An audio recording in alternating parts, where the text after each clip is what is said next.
नमस्कार दोस्तों। आज की हमारी कहानी का टाइटल है सिंहासन बत्तीसी। यह सिंहासन कहाँ से आया, किसका था और इसमें जड़ी 32 पुतलियाँ कौन थीं? आइए जानते हैं। प्राचीन समय की बात है। उज्जैन में राजा भोज राज्य किया करते थे। वह बड़े दानी और धर्मात्मा थे। उनके बारे में ऐसा कहा जाता था कि वह ऐसा न्याय करते हैं कि दूध और पानी दोनों अलग अलग हो जाएं। नगरी में एक किसान का खेत था जिसमें वह बहुत सारी साग सब्जी लगाया करता था। एक बार की बात है कि खेत में बड़ी अच्छी फसल हुई। पूरी ज़मीन पर तो खूब तरकारियाँ आईं, लेकिन खेत के बीचों बीच थोड़ी सी ज़मीन खाली रह गई। हालांकि किसान ने उस ज़मीन पर भी बीज डाले थे, लेकिन वहाँ कुछ नहीं होगा। किसान ने वहाँ खेत की रखवाली के लिए एक मचान बना लिया।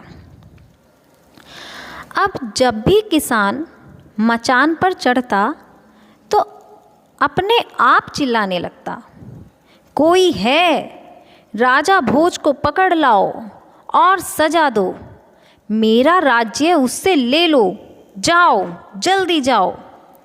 सारी नगरी में यह बात आग की तरह फैल गई और राजा भोज के कानों में भी पहुंची।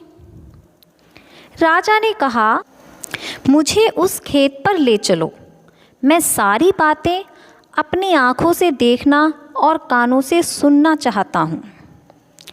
राजा भोज जब उस जगह पहुँचे तो उन्होंने भी वही देखा कि किसान मचान पर खड़ा है और कह रहा है कि राजा भोज को फौरन पकड़ लाओ और मेरा राज्य उससे ले लो। यह सुनकर राजा चिंतित हो गए और चुपचाप महल में लौट आए।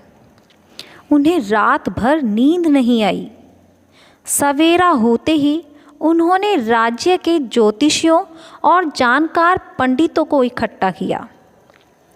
उन्होंने अपनी गोपनीय विद्या से पता लगाया कि उस मचान के नीचे कुछ छिपा है।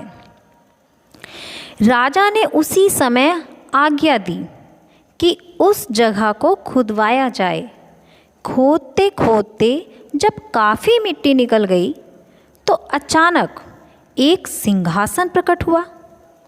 सिंहासन के चारों ओर 8-8 पुतलियाँ यानी कुल 32 पुतलियाँ खड़ी थीं।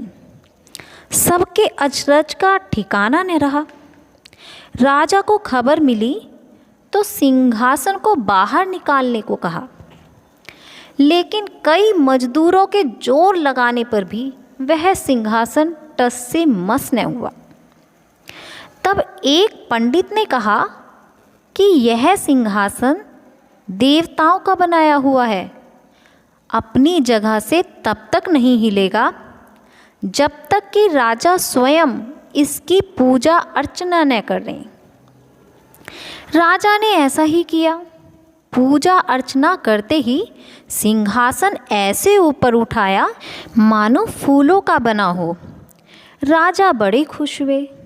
सिंहासन में कई तरह के रत्न जड़े थे जिनकी चमक अनूठी थी।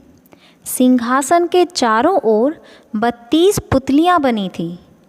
उनके हाथ में कमल का एक एक फूल था। राजा ने हुक्म दिया कि खजाने से रुपया लेकर सिंहासन दुरुस्त करवाएं। सिंहासन सुंदर होने में 5 महीने लगे। अब सिंहासन दमक उठा था। जो भी देखता देखता ही रह जाता।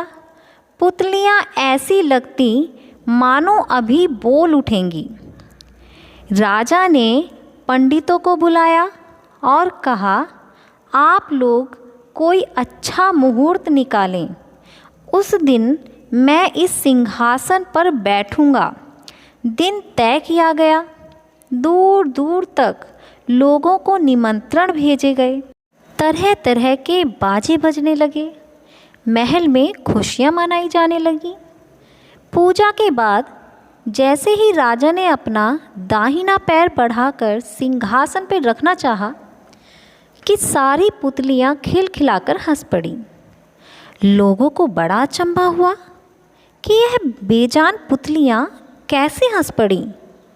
राजा ने अपना पैर पीछे खींच लिया और पुतलियों से पूछा, ओ सुंदर पुतलियों, सच सच बताओ कि तुम क्यों हंसी। पहली पुतली का नाम था रत्न मंजरी। राजा की बात सुनकर वह बोली, राजन, आप बड़े तपस्वी हैं, धनी हैं, बलवान हैं, लेकिन इन सब बातों का आपको घमंड भी है। जिस राजा का यह सिंहासन है वह दानी, वीर और धनी होते हुए भी विनम्र थे, परम दयालु थे। राजा बड़े नाराज़ हुए। पुतली ने समझाया, महाराज, यह सिंहासन परम प्रतापी और ज्ञानी राजा विक्रमादित्य का है।